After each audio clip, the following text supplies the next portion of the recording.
Aujourd'hui au programme, on connaît les conditions d'accès au leasing social, DeLorean nous prépare une nouvelle voiture et Elon Musk propose $1 milliard à Wikipédia pour qu'ils mettent le mot dans leur nom. Bienvenue à tous sur la chaîne Octane. Retrouvez une nouvelle vidéo tous les jours résumant l'actu automobile. Alors n'oubliez pas de vous abonner pour ne rien louper. Emmanuel Macron a lancé le défi au gouvernement l'année dernière, offrir à nos concitoyens au porte-monnaie léger la possibilité de louer une voiture électrique flambant neuve pour moins de 100 € par mois. Mais cette mesure se fait toujours attendre depuis un an. Les cerveaux bien pensants se sont creusés la cervelle cherchant un moyen de faire tourner cette affaire sans faire exploser le compte en banque de la nation. D'autant que l'objectif est de privilégier les voitures made in Europe. Bruno Le Maire, a priori ministre de l'économie, vient de lever quelques voiles sur la mise en place de ce leasing social. En réalité, nos éminents dirigeants ne vont pas chercher bien loin, sachant qu'il existe déjà des offres de location de voitures électriques à moins de 100 €, mais avec un apport ou une vieille guimbarde à faire reprendre, ils se contenteront donc simplement de prendre en charge le fameux premier loyer. Vous vous dites sûrement, mais où vont-ils trouver l'argent pour ça ? Eh bien, sachez que la prime à la conversion et le bonus de 5 000 ou 7 000 € selon le profil fiscal de l'acheteur sont déjà financés par nos impôts, par l'État.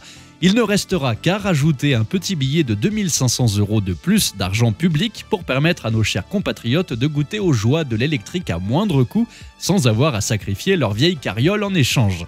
Bruno Le Maire, le maître d'orchestre de cette symphonie électrique, nous promet que ce leasing social sera sur les rails dès novembre.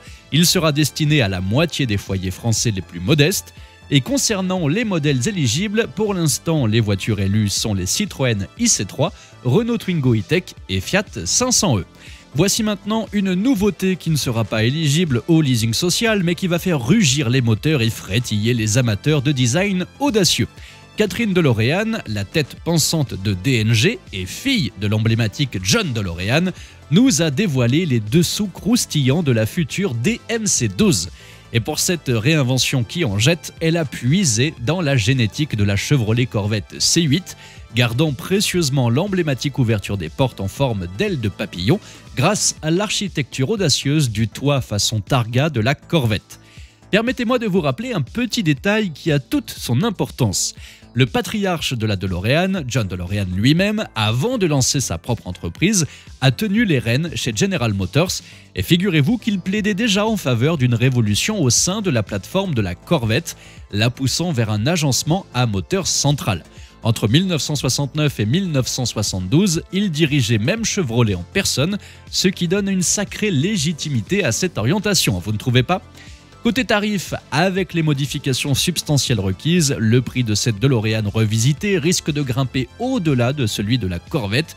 Une estimation à 200 000 $ serait cohérente. En prime, DNG nous mijote un projet encore plus exclusif et artisanal baptisé modèle JZD, une édition limitée à 42 unités, histoire de faire battre plus fort le cœur des collectionneurs les plus avertis. Cette réinvention de la DMC12 promet de fusionner avec brio la nostalgie du passé et le style révolutionnaire de la Corvette C8. Est-ce qu'on l'entendra un jour dans les rues françaises ? Rien n'est moins sûr, mais je parie que des importateurs seront aux aguets, prêts à faire rugir ces bolides sur nos terres. Avant de finir cette vidéo, parlons d'Elon Musk qui, si vous en doutiez encore, est complètement fou. Nous n'allons pas parler vraiment d'automobile, mais Musk étant dirigeant d'une marque automobile parmi les plus puissantes au monde, je ne pouvais pas ne pas en parler. En effet, ce fou furieux propose très sérieusement $1 milliard à Wikipédia pour qu'il change de nom en Dikipédia. Je ne vous fais pas l'affront de vous traduire le mot que l'algorithme m'empêche de vous dire. Alors pourquoi a-t-il proposé ça ? Eh bien, depuis le 8 octobre, Wikipédia a lancé une campagne de dons. Mais Elon Musk ne cesse de tacler Wikipédia qu'il accuse de détournement de fonds ou tout du moins d'utilisation des dons de manière un peu obscure.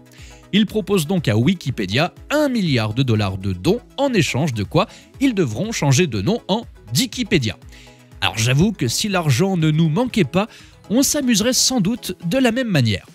Et vous, que pensez-vous de la mise en place de ce fameux leasing social ? Aurons-nous une chance de croiser un jour une nouvelle DeLorean sur la route ?